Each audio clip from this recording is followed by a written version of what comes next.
A Soviet project deemed obsolete in the 1970s turned out to be an advanced American development in the late 2010s. This project might not have attracted interest in Russia, if not for one important circumstance, the appearance, as well as a number of technical solutions applied in the construction of Dream Chaser. Repeat the Soviet project of a reusable spacecraft that was developed half a century ago. We are talking about the Spiral project, which was the forerunner of the much more famous Buran. Although the purpose of Spiral was anything but peaceful, this spacecraft was meant to be part of not fictional, but very real Star Wars.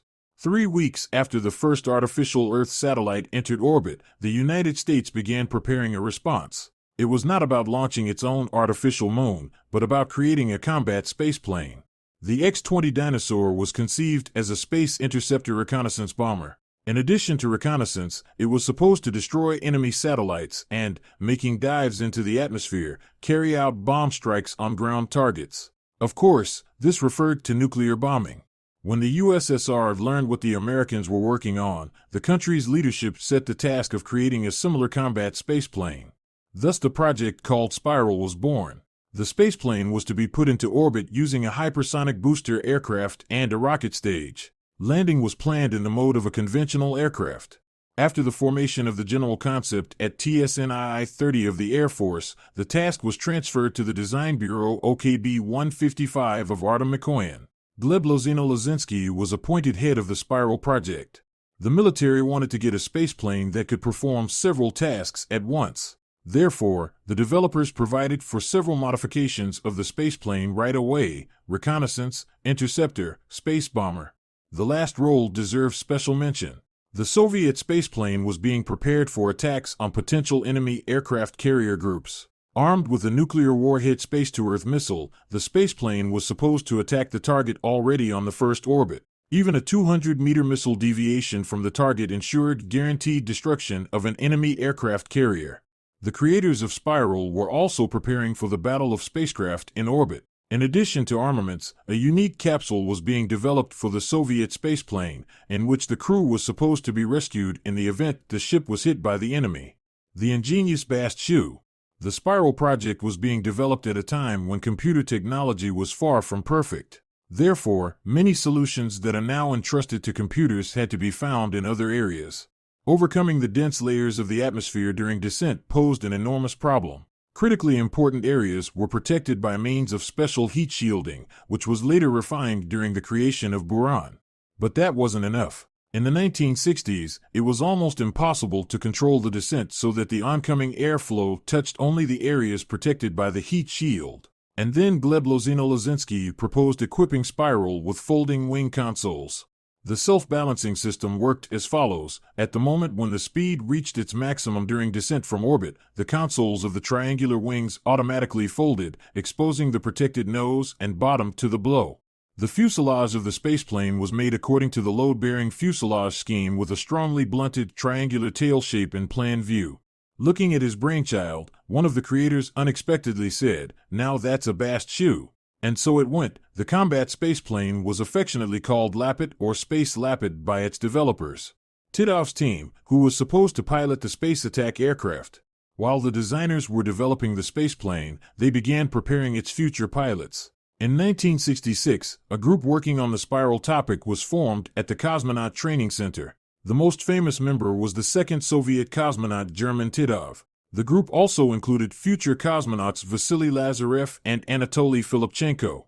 Work on the spaceplane was difficult, and the matter was not only in the complexity of the task. At the same time, several space programs were being implemented in the USSR, and the Spiral project turned out to be at the end of the queue for funding. This may have happened because intelligence reported that the American project to create a combat orbital spacecraft was stalled and close to failure. In addition, OKB-1, which was headed by Vasily Mishin after the death of Sergei Korolev, was extremely jealous of competitors, convincing the Soviet leadership of the futility of the very idea of an orbital airplane.